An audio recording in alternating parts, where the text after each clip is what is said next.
All right. Hello again. Another weekly spark. Here we are, Tuesdays every single morning at 10:30 a.m. And today we're talking about financial abundance. So you want to feel financially empowered. You want to feel financially free, and you want to no longer feel burdened or stressed or overwhelmed by your finances.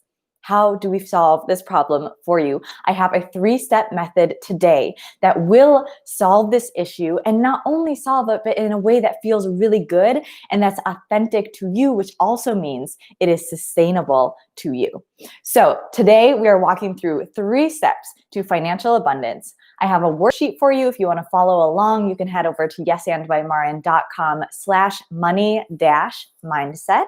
Again, yesandbymarin.com/money-mindset if you want to follow along. A client of mine who went through a very similar process sent me a message just the other day, and she said, Marin, I can't believe it. I have a new car. I have a new bike. I'm working from home. I have greater finances. And all of this came from the method that I'm going to be teaching you today, which is these 3 steps. And again, something that not only works, but feels really good in the process, because all along in true Yes and fashion, I am helping you to find your voice and clarify what this means for you and what financial freedom and that desire means for you. I'm going to slow down my talking a little bit. All right, so head over again. I said that that address if you want to follow along. I'm going to be walking right through this packet and this 3-step guide. Behind the scenes, this is actually a shortened version of Thursday's workshop. I did a workshop last Thursday for 2 hours. That was incredible. I got fantastic feedback, and I wanted to provide it to everyone in case you missed Thursday. And again, in this short and streamlined version, so you can have financial abundance that much quicker. So looking at this packet, once you download it and the 3 steps, we're going to start by clarifying your values. Then we're going to move on to your beliefs. We're going to shift some of those beliefs that may not be serving you. And then lastly, setting up your goals. Note the goals happen at the end of this, because first we're creating that really strong foundation. And again, coming back to your voice amidst all of this, rather than starting with goals or starting with a number or starting by analyzing, which I historically have done, which oftentimes sends us into a downward spiral or that sense of overwhelm. And that's what we're trying to avoid today. So starting with your values. In this worksheet, you have, it says question 2. It is question 1, your top 5 values. What are the 5 things that you value? And if you don't know your top 5, or that feels like there's a lot of pressure there, just take a pause, take a breath, and then think of 5 things you really value. What are 5 things that come to mind for you? Maybe it's family, balance, nature, health, and stability or safety. 5 things. Go ahead and list those. After that, think of your top 5 expenses. Again, if you can't think of this right off the top of your head, that's okay. Just think, what do I spend my money on maybe every day? Or what are those big bills that tend to come into my life that I know my money is allocated toward? So maybe that's rent or a mortgage, groceries. Maybe you know you dine out with friends a lot of the time. You invest in your business, and you travel. Top 5 expenses. After that, pause to think, look at those lists one after the other. Where do these lists feel in alignment, and where do they feel out of alignment? So looking at the values and then looking at where you spend your money. Where is that in alignment together? And where is that maybe obviously off track? So let's say I value family. Maybe that's even my top value here. And then I look at my spending, and not one of my categories where I spend frequently or a lot of my funds is dedicated or related in any way to family. And this is not to judge. This is not to judge at all. And this is not to get down on ourselves. Rather, this is to look at and say, interesting that I really value these 3 things and none of them have made it on my list. Really interesting that I spend in all these areas and none of them show up in my values. Or maybe you're looking at these lists and saying, wow, they really do feel in alignment. I really love nature and movement and the outdoors. And one of my biggest expenses is travel to the outdoors and fitness related or health related activity work that is in my expense column. So maybe there's some alignment, maybe there's some not alignment. Again, look at it with a really creative, open-minded lens so that you can think, oh, interesting, before we go on to the next step. Now we're going on to receiving money. How do you receive money? Again, list 5 ways that you've received money in the past year. And I specified it so that it feels a little less daunting. And also to open our eyes to all the ways we received. So oftentimes I feel like we pigeonhole our funds, our income related to our job. However, maybe in the past year, you've received money through a lottery ticket, even if it was $5. Maybe you received money from a friend or a family member invested in yourself in a personal development project or in travel or something that you were up to that someone else cared about and supported you with.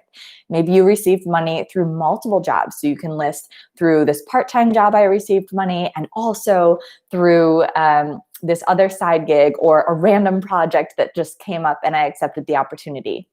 So that question 7 in the packet, again, list these 5 ways that I have received money in the last year. And then the same thing that we did with how you spend money, how is receiving money in and out of alignment with those values that you listed in question 2, question 1 at the beginning of that worksheet. And Elise, I saw you just joined on Instagram. Hello. If you want to follow along with the packet, it's at yesandbymaureen.com/money-mindset. That goes for everyone on YouTube as well. So after we think about our receiving, and again, broadening our mind to all the different ways that we've received money in the last bit, in the last year, and then thinking in and out of alignment, take a breath, take a pause, shake it off, and then go to the beliefs that we have around money. And I intentionally have us like shake a little bit before this. And if you're doing this after the live recording, maybe you even pause the video a little bit, catch your breath, do these first few questions. And then the beliefs, it can feel heavy. It can feel heavy when we go into these beliefs, or it can be really fascinating and really interesting because oftentimes our financial beliefs are really ingrained in us, and not only ingrained in us, but feel weight because they're also related to others. Maybe it's our family, maybe it's the greater society, media, our job, our boss, our education system. There's a lot of different ways and places where our financial beliefs specifically originate, and sometimes that can feel weighty, that can feel heavy. So take a breath before going into this step. And then I want you to think, when you think of what you really want with your finances, when you think of what your ideal money situation is, what is getting in the way? And go ahead and just brain dump, just list some ideas of what you think, what your best guess is that's getting in the way. This can be logistical and practical. This could also be more theoretical or intangible. So a few examples. What might be getting in the way of the financial abundance and generosity and flow that I really strive to achieve in my life might be this overwhelming sense of safety or lack of safety. So this, even I could call it my value of safety, sometimes feels like it impedes that part of me that wants to be more flowy and more generous and abundant in my finances, generally speaking. This could also be tactical. So maybe it's my loans just feel really heavy, and that's what feels like it's getting in the way of my financial abundance and freedom that I crave. Then go on to the next question and think, if I could wave a magic wand, you could make any change that you want, and this is magic. So literally anything. What would you change about your financial situation? Would you suddenly have more finances? Would you have less debt? Would you not have money? Would money not exist? I just had a client call with someone who spoke to getting back to how society was, how the roots of our communities were, which wasn't based on coin, wasn't based on money, tangible money, but exchanging services and just caring for the greater community. Would that be your ideal financial situation? And then after that, go to that next question of, when you think of money, what are these 5 beliefs that automatically come up for you? And again, this isn't to judge. This isn't even your top beliefs. These are just 5 things that come to mind for you. And again, I invite you to think about this with a note of curiosity.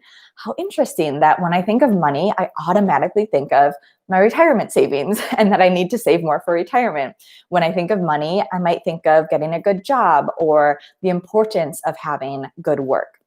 So just go ahead and list the 5 financial beliefs that automatically come to mind right away. And after that, you can go on to the chart below that outlines how you can transform any of these beliefs that may not be serving you, or simply be in the experiment of exploring what other beliefs exist. So choose one belief from that list of the top 5 that come to mind for you. And then that second column is to say, is this serving me? Is this belief serving my life? Another way to think about this is to read that belief, to think about it, and then to ask, is this belief expanding me, or does it feel limiting? Does it feel like it's big and abundant, or does it feel like it makes me contract backwards and like curl into a ball? And we're aiming for that expansive energy, especially if you're looking toward financial freedom. And so then in that third column, say what else could be true? No matter what the answer was to the second column, what other belief could be true? And then we'll ask that same question, is that new belief expanding or limiting? Does it serve me? An example for you to play with or to hear.